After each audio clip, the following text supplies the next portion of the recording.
Muy buenos días, profesor Manuel Jiménez, desde Sevilla, yo desde Madrid. Le agradezco mucho que esté usted hoy aquí con nosotros para contribuir a la clase de políticas públicas sectoriales, en concreto en el sector del medio ambiente. Muchas gracias por estar hoy con nosotros, profesor. Buenos días, encantado. Muy bien, profesor Manuel Jiménez, usted ha escrito un texto extraordinariamente interesante que han leído nuestros estudiantes acerca de el medio ambiente, la política de medio ambiente que se ha seguido en España y, en buena medida, sobre la opinión pública. ¿Cuál es el papel de la opinión pública en la política del medio ambiente y el de las movilizaciones de la ciudadanía en la política del medio ambiente? Bueno, el papel de la opinión pública es fundamental. La opinión pública la podemos entender como un campo de batalla, ¿no? Donde distintos actores intentan introducir los temas que les preocupan y luchan por avanzar las definiciones de esos problemas, ¿no? Al mismo tiempo, la opinión pública es fuente de legitimidad. No podemos pensar en una intervención del Estado, en una política pública, teniendo una opinión pública desfavorable, contraria. Podemos pensar en muchos ejemplos en la política española donde los gobiernos han ido en contra de la opinión pública y ha sido un fracaso, ¿no? Quizá todos podemos pensar en el caso de la guerra contra Irak, ¿no? Como esas decisiones en contra de la opinión pública tuvieron efectos negativos, ¿no? En el caso del medio ambiente, igual, ¿no? En el caso de la política climática, es muy difícil pensar en esas políticas de transformación profundas que son necesarias para combatir este problema sin contar con el apoyo de la opinión pública. Entonces, ahí los movimientos sociales, digamos, su forma de influir en la política es fundamentalmente, o una vía muy importante, es a través de la opinión pública. Y en el caso del cambio climático, lo hemos visto como el movimiento a favor del cambio, en contra del cambio climático, a favor del clima, ha jugado un papel muy importante de movilización de la opinión pública, ¿no? Llevando a la opinión pública, haciendo visible las demandas y los posicionamientos de los científicos y de otros actores pro clima, ¿no? O sea, han jugado ese papel fundamental en la configuración de la opinión pública.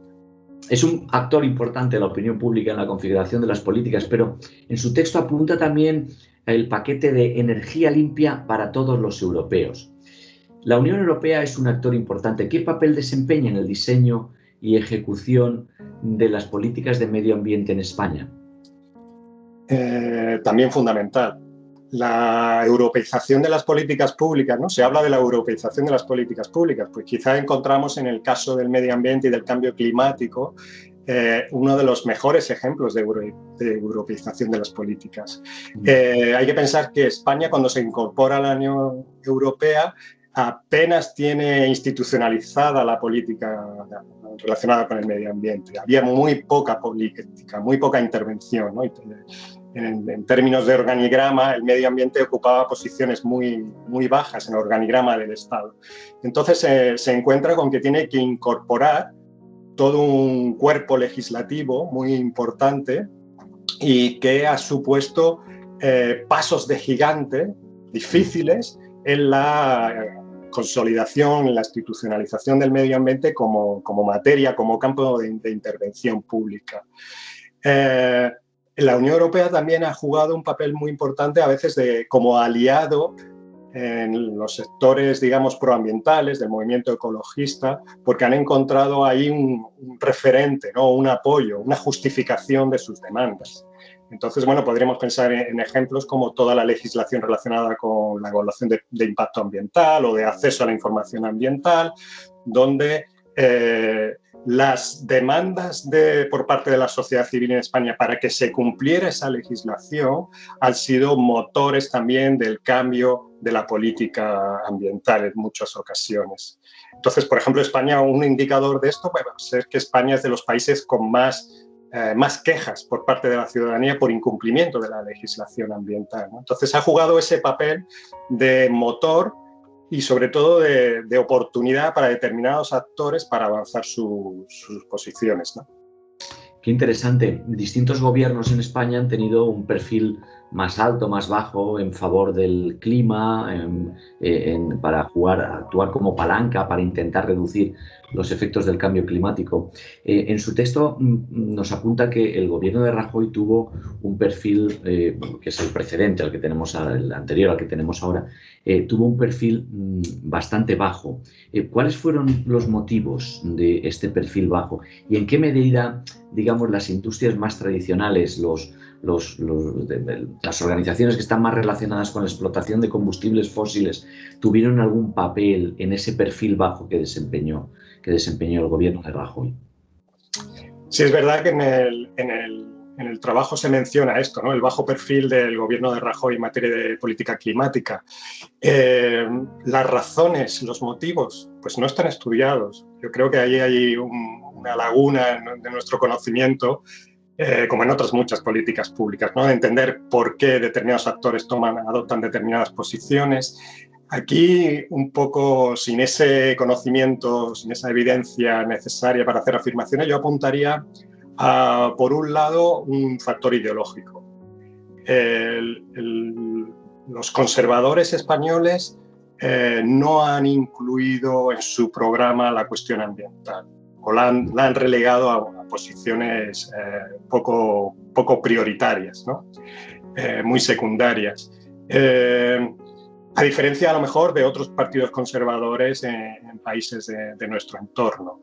El motivo tiene que ver con posiblemente este conservadurismo, donde en las distintas acepciones que puede tener ser conservador, ¿no?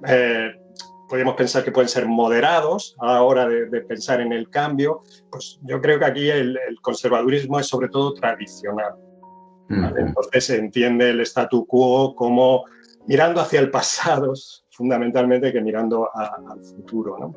Y el medio ambiente quizá es uno de los factores donde esto se aprecia más. Por otro lado, hay otro elemento que tiene que ver, va más allá de la derecha o del sector conservador, que tiene que ver con cómo se realizan las políticas públicas importantes en este país, ¿no? Y el peso que puede tener el clientelismo. El clientelismo no entendido como algo ilegítimo, ¿no? Como algo asociado a la corrupción, por ejemplo. No tiene por qué llevar a esa situación, ¿no? Pero sí es verdad que determinadas políticas, sobre todo las políticas industriales, encontramos siempre ese elemento de clientelar con industrias muy poderosas, con acceso directo y oscuro y bilateral, ¿no? Con relaciones de relaciones, pues esto, ¿no? Bilaterales, de patrón-cliente a veces, ¿no? Aunque no sabemos cuál podría ser el patrón con el cliente.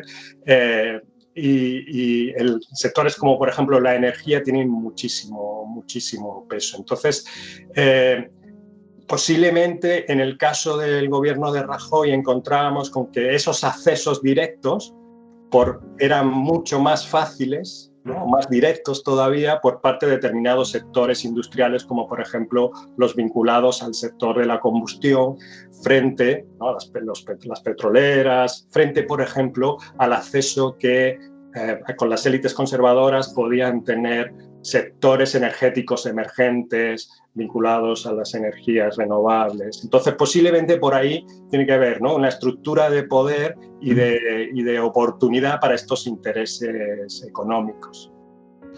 Está claro. No deja de ser curioso que alrededor de la política de medio ambiente, que parece ser o hasta hace poco, tan poco relevante, se articulen una serie de grupos de interés que intentan o vetar o paralizar o reconducir las políticas de prevención del cambio climático o en defensa del clima, ¿no? En su texto usted habla de cambio de paradigma en la política climática. ¿Usted podría indicar más o menos, grosso modo, los elementos de este nuevo paradigma que parece que estamos empezando a entrar en él? No sé si hablo de cambio de paradigma. Ahora me suena un poco fuerte. Quizá un giro en la política climática. Un cambio de paradigma implicaría un cambio en la forma de entender la problemática radical, que se traduciría en un cambio en el organigrama del Estado, donde, por ejemplo, la cuestión climática, la cuestión ambiental, tendría una posición clave, prioritaria, de máximo poder y de, digamos, de capacidad de influencia sobre las otras áreas, ¿no?, sectoriales. Y también implicaría, pues, el desarrollo de nuevos instrumentos para conseguir, ¿no?, los objetivos que se redefinen bajo ese nuevo paradigma. Entonces, yo hablo, creo, de un giro importante en la política climática, en la política ambiental, donde a lo mejor sí encontramos elementos de este cambio que apuntan a un posible cambio de paradigma. Por ejemplo, el mayor peso en el organigrama que pueda tener las cuestiones ambientales.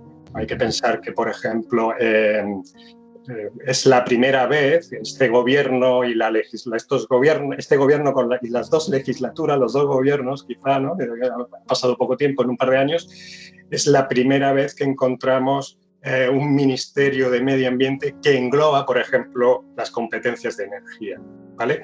Ahora mismo es la vicepresidencia cuarta.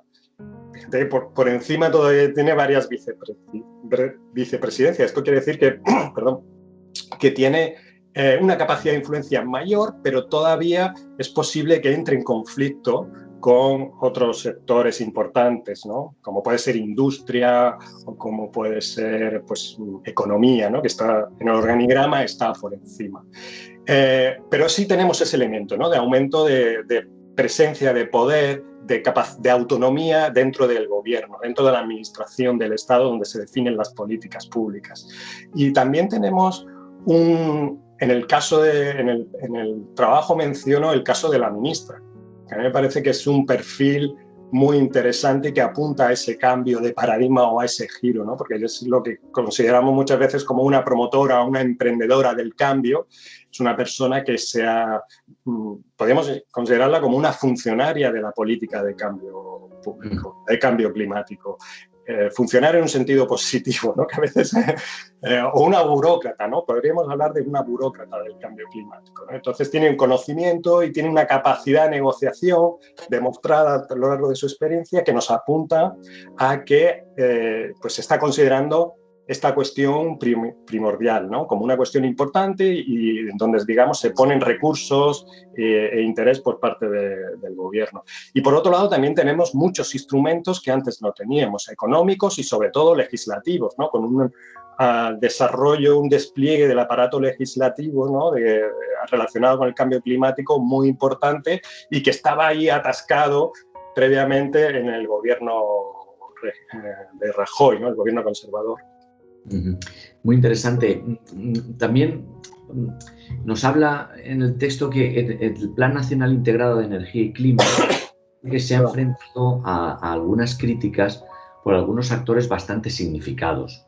Usted, muy brevemente, ¿podría elaborar un poco quiénes eran estos actores y el motivo de su oposición? Aunque podemos imaginárnoslo, pero si pudiera verbalizarlo. Sí, bueno, siempre hay... El hecho de que haya conflicto, en este caso, es positivo, ¿vale? Quiere decir que se están removiendo las aguas y esas aguas nunca fluyen en la dirección que los distintos actores quieren, ¿no? Una crítica importante viene del sector ecologista, del movimiento ecologista, ¿no?, que considera que esas medidas no son lo ambiciosas que deberían ser, los radicales, ¿no?, porque gran parte del movimiento ecologista se sitúa en un paradigma del cambio del sistema. Y entonces, pues ven que saludando de manera favorable el cambio en relación con lo que había antes, pues exigen mayor concreción, mayor ambición. Otro sector son los perjudicados económicamente. Y ahí el ejemplo que se cita en el trabajo son, pues todo el sector vinculado a los combustibles fósiles, ¿no?, pues las petroleras españolas, ¿no?, y en general todas, pero como estamos en España, las petroleras, y el sector de la automoción. Todos estos actores han luchado, por ejemplo, para que, sin negar la necesidad sin negar el cambio climático, por supuesto, y la necesidad de intervenir, han avanzado su propuesta de neutralidad tecnológica en contra de los planteamientos del Ministerio de Medio Ambiente. La neutralidad tecnológica quiere decir que no se privilegie la tecnología, por ejemplo, las energías renovables frente a otras tecnologías, otro tipo de combustibles, otro tipo de motorizaciones, ¿no? Donde se reduzcan mucho las emisiones y se puedan alcanzar esos objetivos. Entonces, básicamente, su propuesta ha sido siempre neutralidad, por un lado, y luego, pues, domar, mitigar un poco esa ambición, ¿no? Y que los plazos fueran mucho más amplios, ¿no? Que la cuestión fundamental aquí es que no hay plazos ya, ¿no? Entonces, ahí sí que es verdad que se han chocado con un frente temporal muy importante y podemos entender todo esto también como una estrategia para conseguir, ahora que hay muchos fondos, por ejemplo, para conseguir también fondos para adaptarse, ¿no? En el caso de la industria de automoción, vamos a ver cómo esa oposición se va a ir menguando en cuanto haya inversión para, por ejemplo, pues, cambiar la motorización en España, el desarrollo de las tecnologías basadas en la electrificación, etc. Esto es muy interesante porque me da pie para una pregunta que quizá pueda aclararnos un poco más el contexto en el que se producen las políticas en favor del clima. El sector de la automoción parece que está teniendo una influencia o está queriendo tener una influencia sobre las políticas climáticas o en favor del clima. ¿Cómo, para que nos entendamos, cómo se canaliza esa influencia? ¿Se descuelga el teléfono, se llama y dice, ministra, mire, que nosotros no estamos de acuerdo con esto? ¿O hay centros de reunión específicos institucionalizados donde se intercambian opiniones? ¿Es una influencia un poco más indirecta? ¿Cómo se suele canalizar este tipo de cosas? Bueno, esto ya lo hemos visto antes. Ahí es donde hace falta la investigación, ¿no? Ver estos procesos de toma de decisión, cómo se tejen, ¿no? Y cómo se producen estas relaciones. El clientelismo del que hablábamos antes hace opaco todo esto, ¿no? No hay registro de quién o no es fácil saber quién se reúne con los ministros, ¿no? Y para hablar de qué, ¿no? Esto a nivel de la Unión Europea sí sucede, ¿no?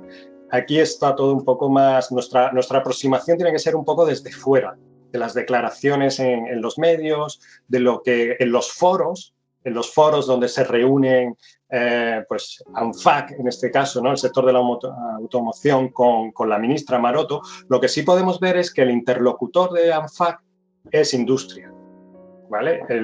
Mientras que el interlocutor posiblemente de los sectores renovables ahora va a ser la Secretaría de Estado de Energía, ¿no? El Medio Ambiente, ¿no? El Ministerio de Medio Ambiente. Entonces ahí es como se van trazando. Cuando se ha investigado esto, yo investigué en otra política relacionada con el medio ambiente hace mucho tiempo y había un acceso directo, porque estas industrias tienen el conocimiento. Entonces, por ejemplo, a la hora imaginemos, ¿no? De transponer una legislación europea, aportaban conocimiento, ¿no? Aportaban, claro, un conocimiento podemos pensar interesado, ¿no? Pero hay un acceso directo porque tienen recursos políticos y tienen recursos de legitimidad y tienen también recursos cognitivos, ¿no? Entonces, bueno, pues sí, hay esto, ¿no? Y además tiene un peso importante porque la industria de la automoción en España y luego todo lo que viene alrededor, toda la industria auxiliar y las empresas pequeñas que arrastran son muy importantes para el empleo y para la economía. Claro, lo hemos estado viendo. Hace nada también ha habido pues, un foro donde la ministra de Maroto, ¿no? de Industria, pues de alguna manera está apoyando todo el proceso de cambio tecnológico en el sector de la automoción.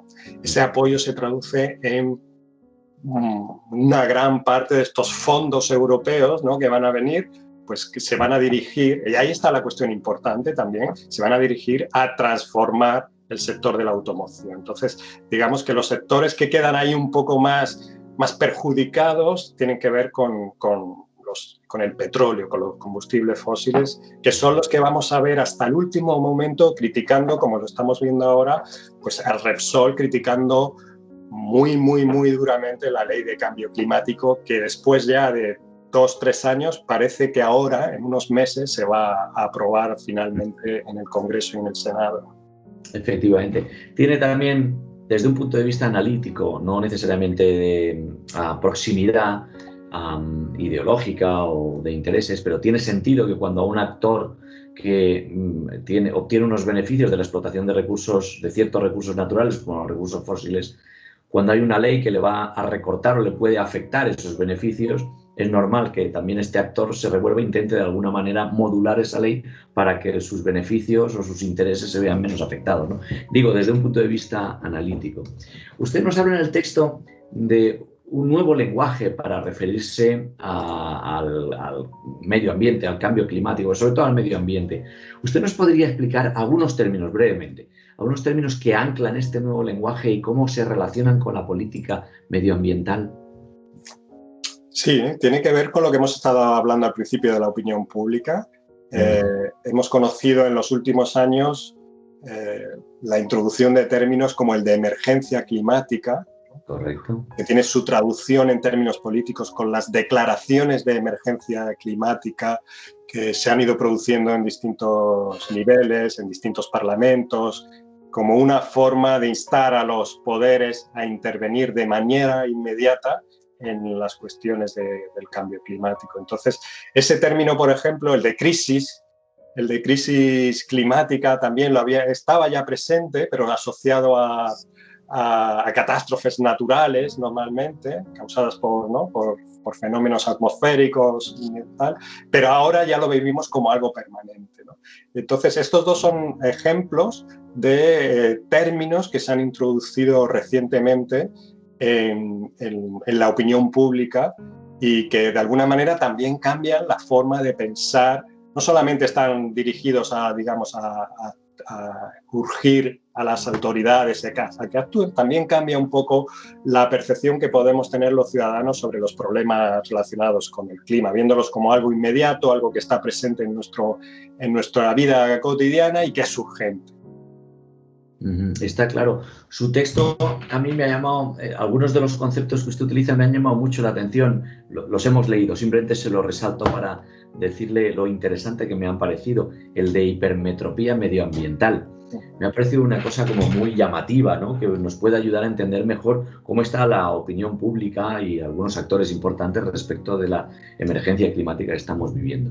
Usted es un experto en movimientos sociales, en movilización ciudadana, en opinión pública también. Usted ha publicado muchos trabajos al respecto, algunos de ellos, o la mayor parte de ellos, muy notables, muy citados y muy conocidos. Es usted un autor reconocido. Y la última pregunta que le quiero formular, y con esto vamos a terminar ya, es que, vista su experiencia con las movilizaciones y con la opinión pública, parece que los sectores más conservadores de la población se les ve menos en estas movilizaciones, estas manifestaciones, e incluso en las encuestas de opinión se les ve menos a favor de la protección del clima y quizás se les ve hasta menos preocupados por el cambio climático y tal. ¿Por qué cree usted que ocurre esto? ¿Por qué la preocupación medioambiental entre los sectores, digamos, conservadores de la población es menos relevante en comparación con el resto?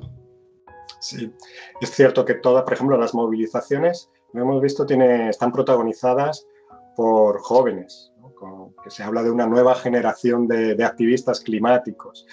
Y es verdad que junto a ese sesgo de edad, también tenemos un sesgo ideológico y también de género a la hora de pensar, por ejemplo, la concienciación climática. Entonces, ¿qué ocurre con los sectores más conservadores, ¿no? Es la pregunta. ¿Cuál puede ser el motivo por el que están menos presentes, tienen una conciencia climática menos madura o incluso pues, pueden estar dentro de los grupos de negacionistas o escépticos, ¿no? Que son unas categorías, unos sectores muy importantes por lo que estábamos hablando antes?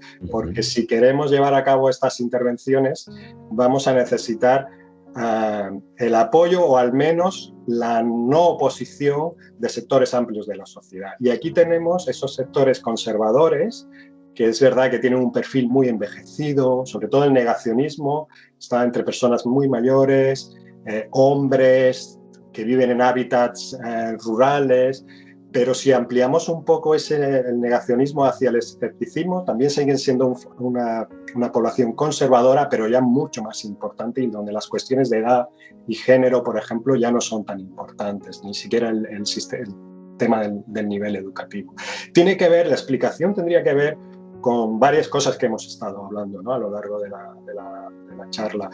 Por un lado, la configuración de la opinión pública. Hemos visto que los partidos conservadores no han dado prioridad a esto, ¿vale? Y en ese sentido no han avanzado, o se han mostrado bastante reticentes a aceptar la seriedad de los problemas relacionados con el medio ambiente o el cambio climático. Y es normal, en la medida en que muchas veces la opinión pública nos devuelve ¿no?, los discursos de las élites en las que estas personas pueden confiar, pues es verdad que están reflejando eso, ¿no?, cierto conservadurismo y cierta falta de prioridad a la hora de valorar las cuestiones relacionadas con el cambio climático. Entonces yo creo que tiene que ver con eso, ¿no? Por un lado, con que la opinión pública, los actores que ellos consideran que son sus referentes, ¿no?, que utilizan como atajos informativos, ¿no?, como pistas sobre los que, a partir de los cuales adoptar una posición, o bien no hablan de esto o hablan como una cosa secundaria, ¿no?, lo que decíamos, que no lo incorpora. Y la cuestión está ahí, que en el momento en el que las políticas climáticas puedan ser objeto de conflicto, ¿vale?, y vertebren la competición electoral, si la posición, digamos, en el sector conservador es, por ejemplo, la que está manteniendo Vox, que es de negacionismo, escepticismo, de lo absurdo que es todo lo que está ocurriendo en relación con el cambio climático, es posible que ahí, en esos sectores de escépticos, de indiferentes, encuentren eco, ¿no? Entonces yo creo que la batalla de la opinión pública con la que empezamos hablando va a estar en esos sectores, ¿no? Y en un sector que ahora mismo está escorado, digamos, hacia posiciones contrarias, pero quizá con no mucha fuerza ¿no?, hacia las cuestiones ambientales y las cuestiones del cambio climático, pero que va a depender un poco de cómo se articule a nivel de competencia política, que se polarice esta cuestión, el hecho de que se conformen como un sector de la opinión pública beligerante y contrario a las intervenciones en relación con el cambio climático. Está claro. Muchísimas gracias, profesor. Hemos aprendido mucho a su texto y escuchándole también. Muchas gracias por su amabilidad para participar en esta iniciativa de entrevistas a autores para la asignatura de Políticas Públicas Sectoriales. Nada, gracias a vosotros y que vaya muy bien la asignatura. Muchísimas gracias. Le emplazo para una nueva entrevista en el futuro, en caso de que sea necesario. Muy bien. Adiós. Muchísimas gracias, profesor.